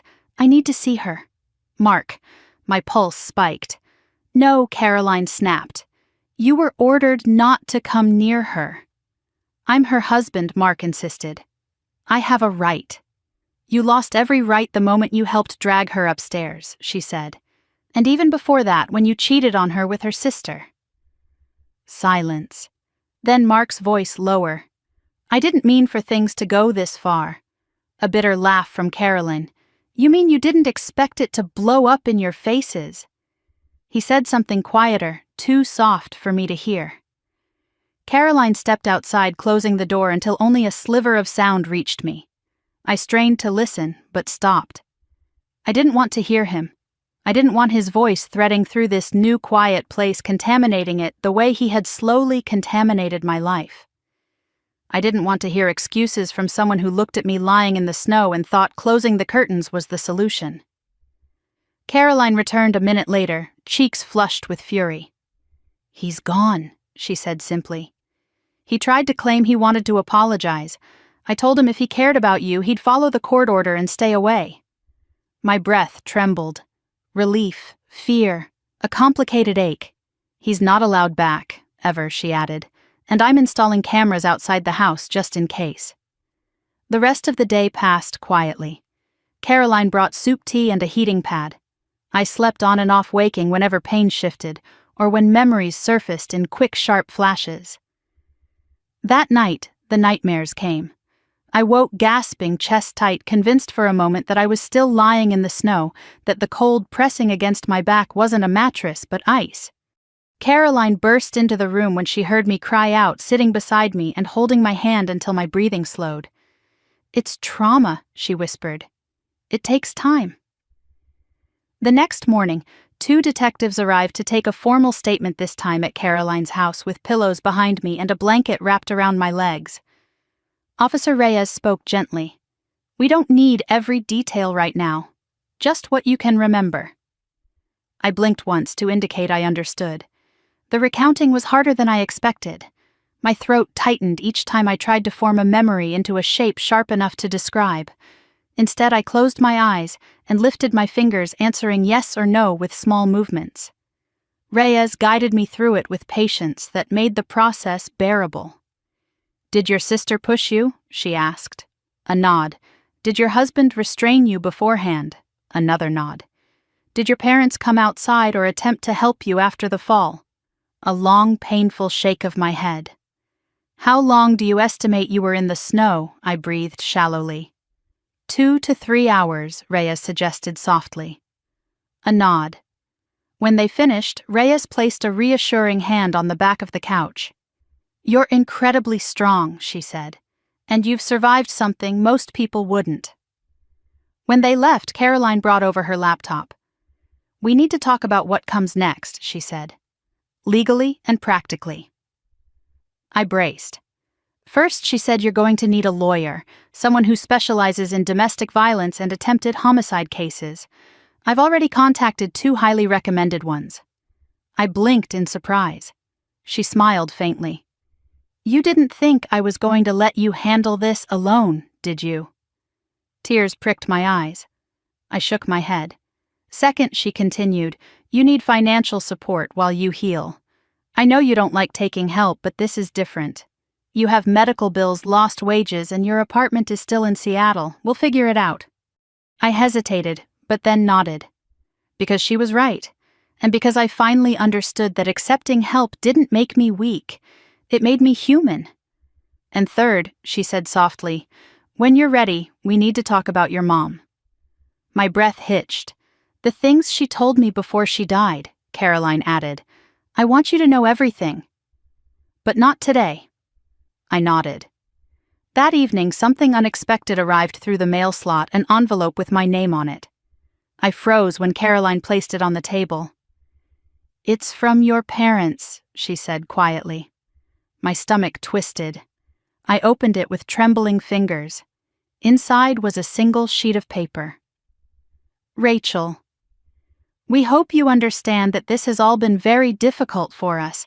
We didn't know how to react that night. Your behavior was upsetting and Haley panicked. We thought you needed space. We didn't realize things were so serious until it was too late. We don't want the family torn apart over misunderstandings. Please call us once you've calmed down. Mom and Dad. The paper crinkled under my grip as my breath turned shaky. Misunderstandings. The word ignited something inside me. I didn't know I still had rage. Not uncontrolled rage, not the kind that shattered or broke. A quiet, razor-sharp anger that cut through years of conditioning. Caroline took the letter and set it aside. They're trying to manipulate the narrative, she said. Don't let them. I leaned back slowly, my ribs aching, but for the first time since waking up in the hospital, I felt something stronger than fear. Clarity. They don't get access to you anymore, Caroline said. Not to your mind, your time, or your healing. I blinked in agreement.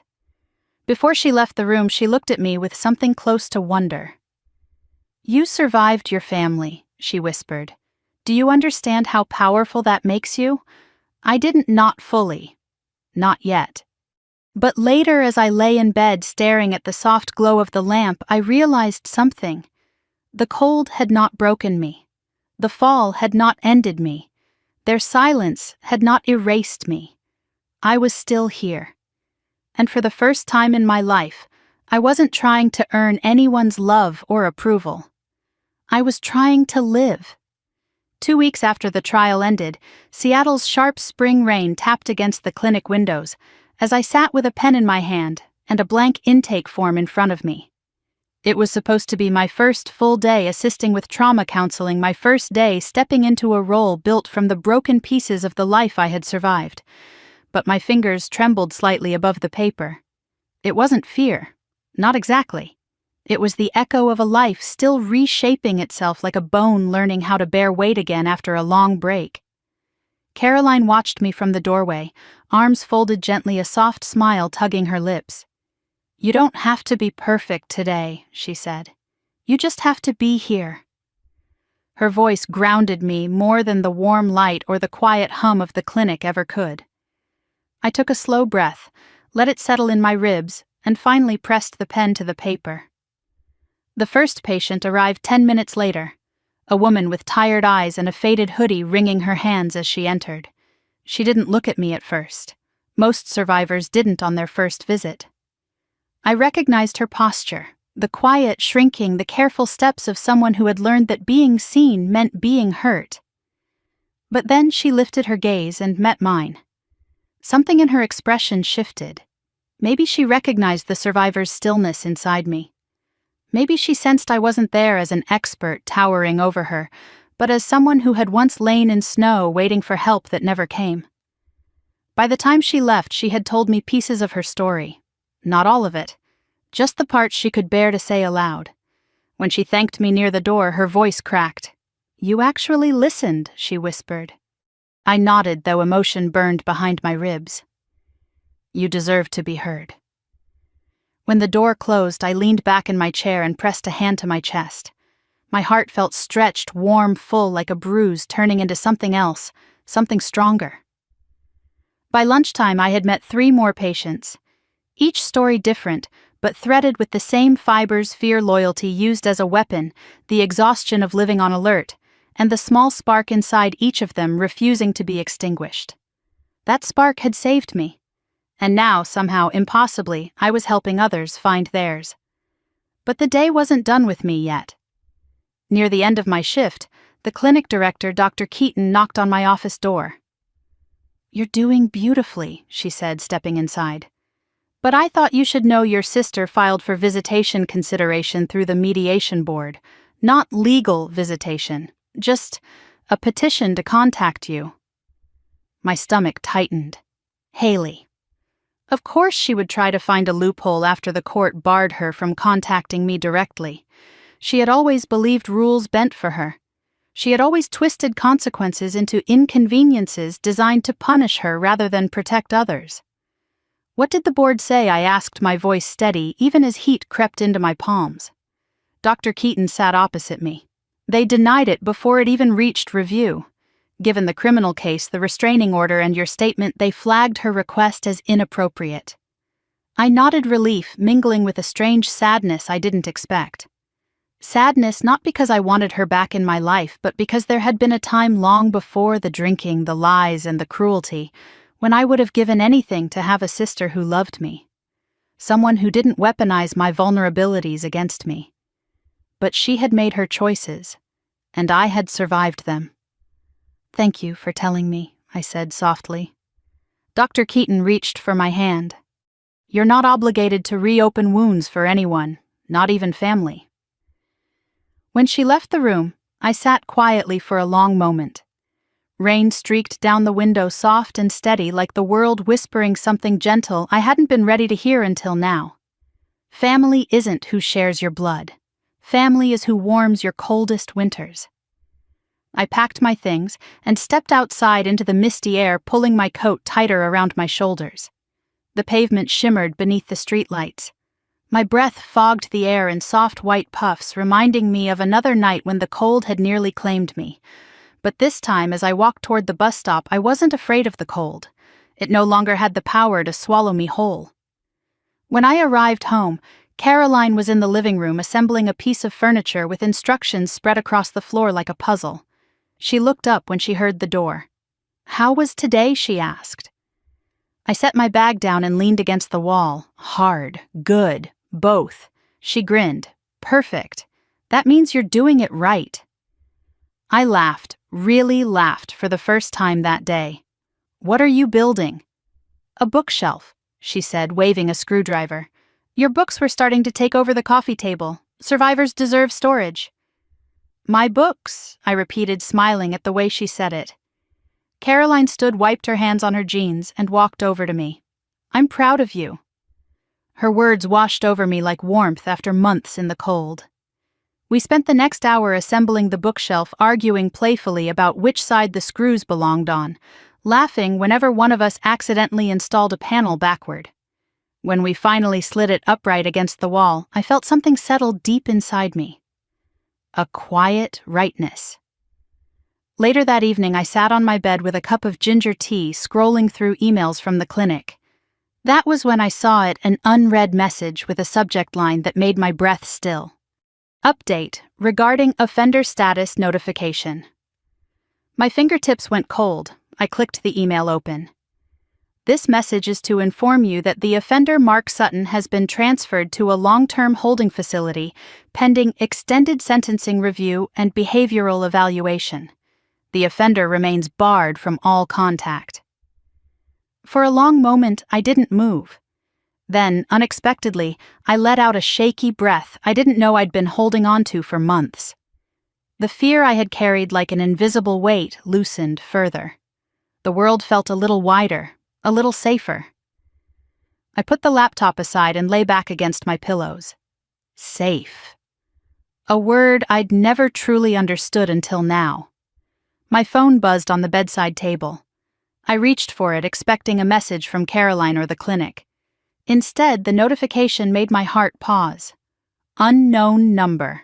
I'm sorry." I froze. No, it couldn't be. The restraining order was active. The offender notification system said he had no contact privileges, and Haley would never apologize, not in any universe. My lungs tightened as I stared at the glowing screen. Then another message appeared. "I'm sorry about everything." My pulse thudded against my ribs. I swallowed hard, fought the trembling in my fingers, and opened the message thread. And then, unexpectedly, a third message. "This is Lily, your cousin." I heard what really happened. I just wanted to say, "I'm sorry we didn't help you. I'm sorry we didn't see it sooner." Lily. The only person in my family who wasn't born cruel, but who had been raised in the shadows of people who were. My breath eased. A moment later, another message appeared. "If you don't want me to contact you again, I understand.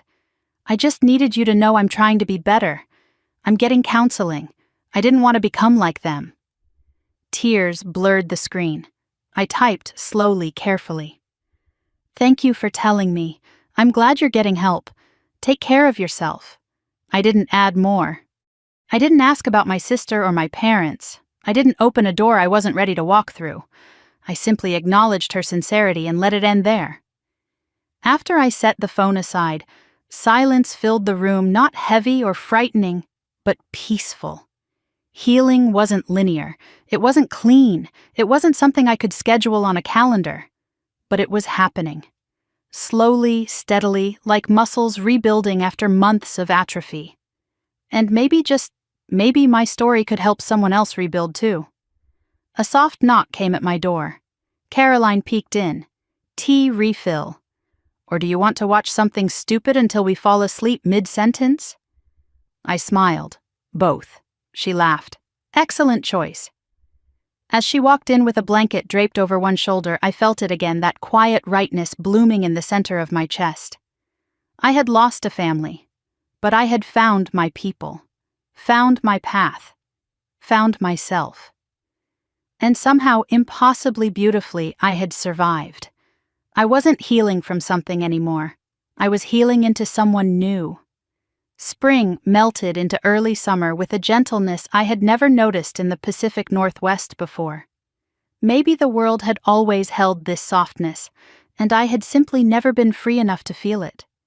My spine ached less each week. My fingers moved with more certainty during my shifts at the trauma clinic, and every morning I woke with a steady calm that still felt new, like a language I was slowly learning to speak.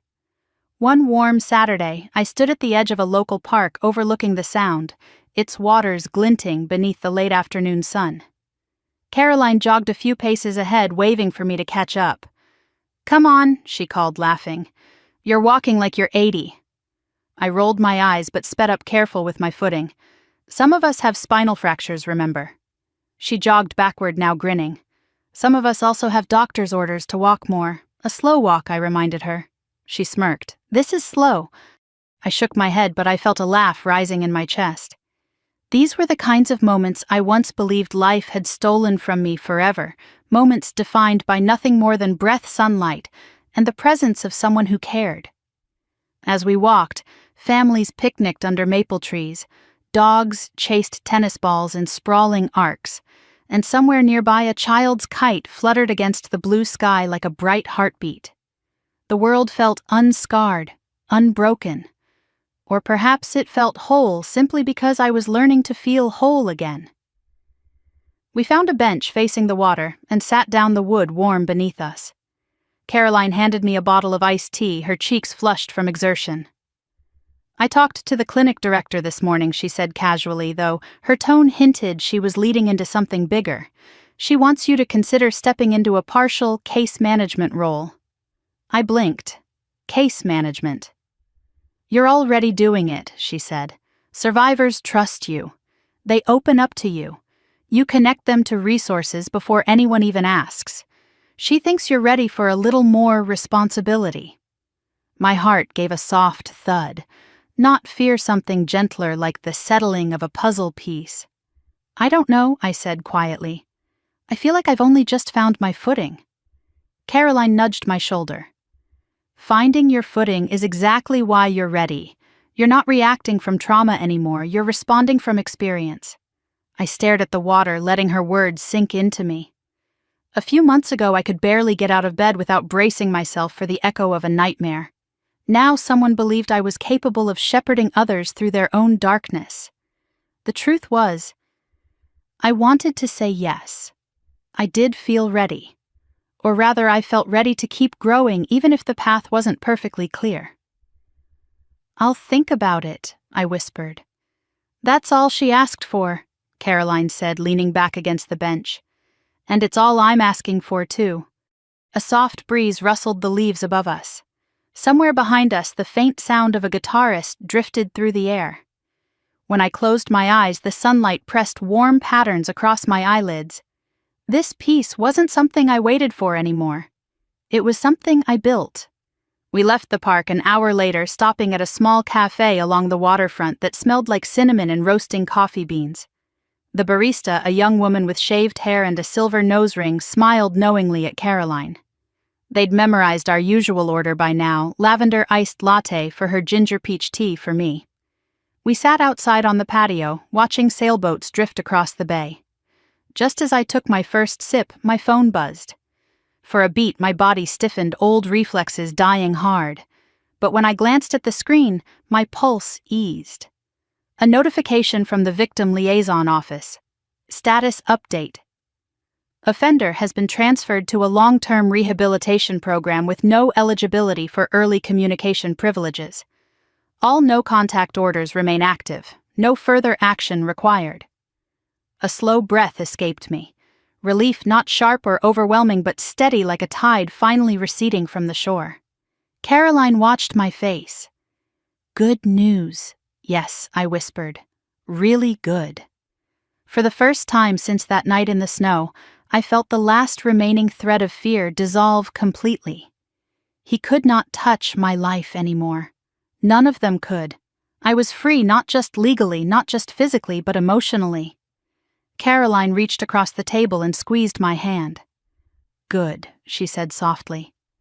You deserve every peaceful morning from here on out.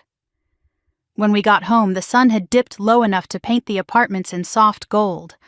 I changed into comfortable clothes and stepped out onto the balcony, breathing in the faint scent of salt from the bay. Margaret's potted herbs lined the railing, basil, rosemary, sage thriving under her careful care. She had returned to Alaska for a short visit with friends, but she would be back next month. I missed her already.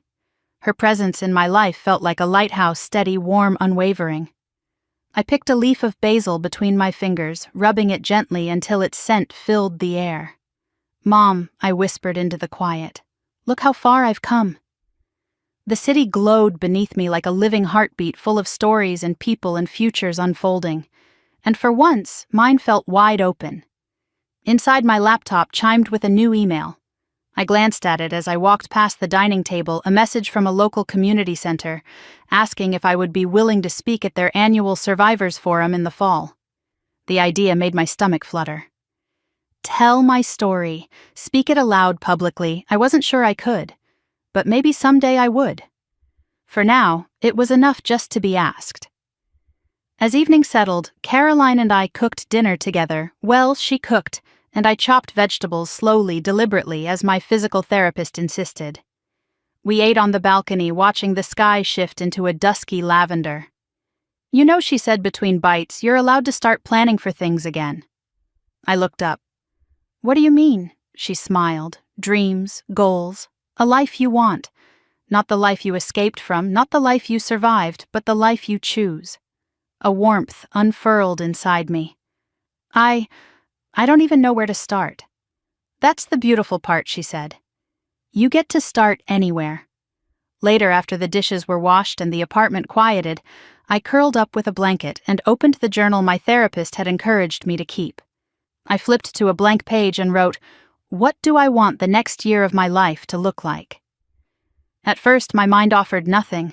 Then, slowly like flowers opening to the sun, words emerged. A stable home, work that matters, people who feel safe, moments of joy without guilt, the courage to keep choosing myself.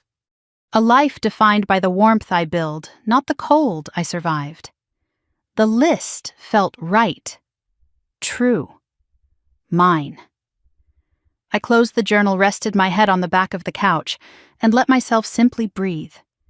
The fall through the window would always be part of my story, but it was no longer the defining chapter. It was the hinge, the turning point, the moment that cracked everything open so the light could finally enter. I survived that night. But more importantly, I rose from it. If someone had told me, then lying in the snow with frost forming on my lashes, that one day I would feel this whole, this steady, this free, I wouldn't have believed them. But here I was, alive, healing, becoming. And as I sat there wrapped in soft light and quiet peace, I realized something else. My story wasn't ending. It was just beginning.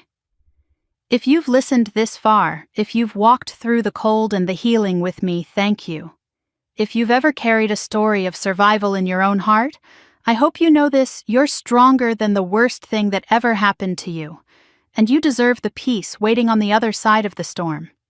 Share your thoughts below. Tell me where you're listening from, or which part of this journey resonated with you. And if you want more stories like this, stories of courage, resilience, and the warmth we rebuild, make sure you like, subscribe, and stay with me for the next chapter. I'll be here, and I hope you will be too.